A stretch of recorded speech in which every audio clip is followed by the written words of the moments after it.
Hello friends, even institute of computer education में आपका स्वागत है। पिछले वीडियोस में हमने जो विंडोज़ 10 की जानकारी ली और उनके सभी विशेषताओं को देखा तो हमने ये ध्यान दिया कि विंडोज़ 10 जो है एक ऑपरेटिंग सिस्टम है, माइक्रोसॉफ्ट की तरफ से दिया गया बिल्कुल नया ऑपरेटिंग सिस्टम विंडोज़ 10 है। आगे चलने से पहले हम ऑपरेटिंग सिस्टम की थोड़ी सी जानकारी ले लेते हैं। What is an operating system? Operating system क्या होता है या ऑपरेटिंग सिस्टम क्या है? ऑपरेटिंग सिस्टम वो सॉफ्टवेयर है जो आपके कंप्यूटर के सभी रिसोर्सेज को, चाहे वो कंप्यूटर हार्डवेयर से रिलेटेड है या चाहे वो कंप्यूटर सॉफ्टवेयर से रिलेटेड है, इन सभी रिसोर्सेज को मैनेजमेंट करने का कार्य आपका ऑपरेटिंग सिस्टम करता है। कंप्यूटर में जितनी भी कॉमन सर्विसेज हैं और जितनी भी बेसिक सर्विसेज हैं, सभी ऑपरेटिंग सिस्टम के द्वारा प्रदान करवाई जाती हैं। एप्लीकेशन प्रोग्राम्स को चलने के लिए ऑपरेटिंग सिस्टम की ज़रूरत होती है। ऑपरेटिंग सिस्टम क्या क्या कार्य कर सकता है? What does operating system do? Operating system computer में होने वाले सभी बेसिक्स कार्यों को करता है, जैसे कि कीबोर्ड या माउस से इनपुट को प्राप्त करना, या एलसीडी, एलईडी या मॉनिटर पर आउटपुट प्रदान करना, सभी तरह की फाइल्स और फोल्डर्स का रिकॉर्ड रखना, हार्ड डिस्क में बने हुए पार्टीशन का मैनेजमेंट करना, हार्ड डिस्क में कितना डेटा स्टोर है, कितना डेटा खाली है, इन सब की जानकारी आपको ऑपरेटिंग सिस्टम के द्वारा ही प्राप्त होती है। यदि आप प्रिंटर का प्रयोग करते हैं कंप्यूटर के साथ, तो प्रिंटिंग प्रोवाइड करने का मुख्य काम भी ऑपरेटिंग सिस्टम के द्वारा किया जाता है। इसके अलावा एप्लीकेशन सॉफ्टवेयर्स को चलने के लिए जो वातावरण चाहिए, जो एनवायरनमेंट चाहिए, वो भी ऑपरेटिंग सिस्टम के द्वारा प्रदान किया जाता है। इसका अर्थ ये हुआ कि कंप्यूटर रिसोर्सेज, चाहे वो कंप्यूटर हार्डवेयर हैं या कंप्यूटर सॉफ्टवेयर हैं, उन सभी का मैनेजमेंट ऑपरेटिंग सिस्टम द्वारा किया जाता है।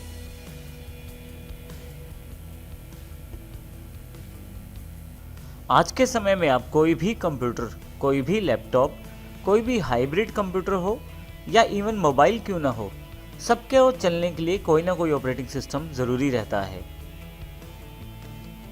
जैसे कि कंप्यूटर्स में सबसे प्रमुख ऑपरेटिंग सिस्टम विंडोज़ है, तो विंडोज़ काफ़ी सारे वर्जन्स में उपलब्ध है। पहले वर्जन्स में एक्सपी, विस्टा, विंडोज़ 7, विंडोज़ 8 और अब विंडोज़ 10 माइक्रोसॉफ्ट द्वारा प्रदान किया गया है।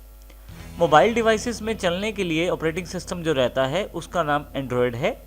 इसके अलावा कुछ कंपनीज अपने ऑपरेटिंग सिस्टम भी देती हैं जिनके आधार पर मोबाइल कार्य करते हैं। यूनिक्स, लाइनेक्स और उबंटू जैसे और भी ऑपरेटिंग सिस्टम उपलब्ध हैं मार्केट में। ऑपरेटिंग सिस्टम को और अच्छी तरह से समझने के लिए हम इस चित्र को समझते हैं। यहाँ पे एक पिक्चर दी गई है। यदि आप ध्यान से देखें तो बिल्कुल बीच में OS यानी कि हमारा ऑपरेटिंग सिस्टम है। सभी बेसिक्स और कॉमन टास्क ऑपरेटिंग सिस्टम द्वारा किए जाते हैं, जैसे कि कीबोर्ड या माउस से इनपुट प्राप्त करना भी ऑपरेटिंग सिस्टम का कार्य है, और उनके आधार पे CPU द्वारा जो प्रोसेस करके आउटपुट दी गई है, उनको उस आउटपुट को प्रिंटर या LCD तक पहुंचाना भी ऑपरेटिंग सिस्टम का कार्य होता है। मुख्यतः यूज़र अर्थात वो व्यक्ति जो कंप्यूटर का प्रयोग कर रहा है, उसके द्वारा दी गई सभी कमांड्स जो वो चाहता है कंप्यूटर से कार्य करवाना, एप्लीकेशन सॉफ्टवेयर से जो कार्य करवाना, वो सभी ऑपरेटिंग सिस्टम के द्वारा ही तय किए जाते हैं। जितने भी रिसोर्सेज आपको स्क्रीन पे नज़र आ रहे हैं, वो सभी ऑपरेटिंग सिस्टम के द्वारा ही समन्वित या कम्युनिकेटेड किए जाते हैं।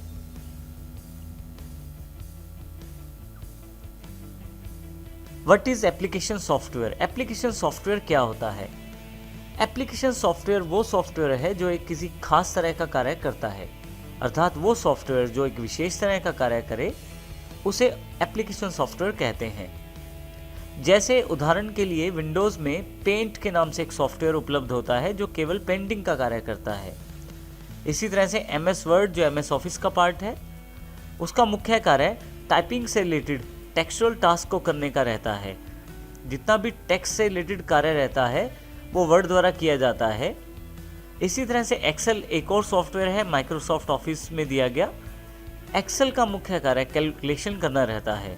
हम यदि ध्यान से देखें, 3 सॉफ्टवेयर्स का जो एग्जाम्पल दिया गया है, सभी का कार्य भिन्न भिन्न रहता है। एप्लीकेशन प्रोग्राम्स को चलने के लिए एक एनवायरनमेंट चाहिए होता है जो कि ऑपरेटिंग सिस्टम द्वारा ही प्रदान किया जाता है। एक कंप्यूटर में एक से अधिक एप्लीकेशन सॉफ्टवेयर्स हो सकते हैं, परंतु एक कंप्यूटर में किसी एक समय में एक ही ऑपरेटिंग सिस्टम कार्य करता है। आइए ऑपरेटिंग सिस्टम को हम एक एग्जाम्पल के द्वारा और समझते हैं।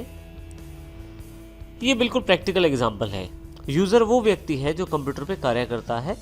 जब भी यूज़र को कोई कार्य करना है तो मोस्टली वो एप्लीकेशन सॉफ्टवेयर से कार्य लेता है, जैसे कि किसी बायोडाटा को बनाने के लिए MS वर्ड का प्रयोग करना, कुछ कैलकुलेशन करने के लिए एक्सेल का प्रयोग करना, या कुछ ड्राइंग बनाने के लिए MS पेंट का प्रयोग करना।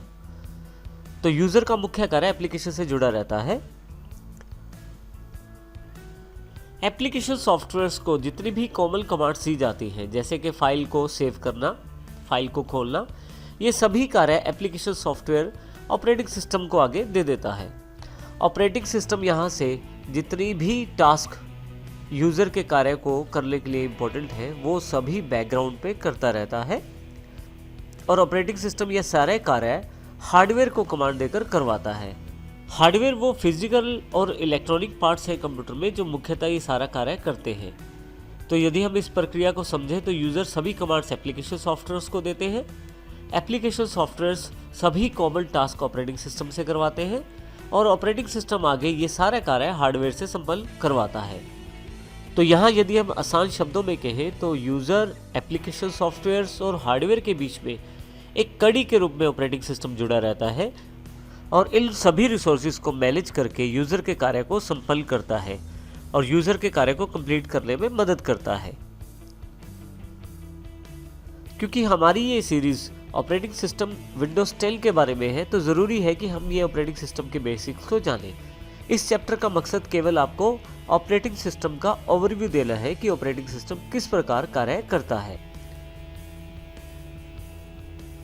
क्योंकि ऑपरेटिंग सिस्टम का कार्य कंप्यूटर के सभी रिसोर्सेज, चाहे वो सॉफ्टवेयर रिसोर्सेज हैं या हार्डवेयर रिसोर्सेज हैं, सभी को मैनेज करना है।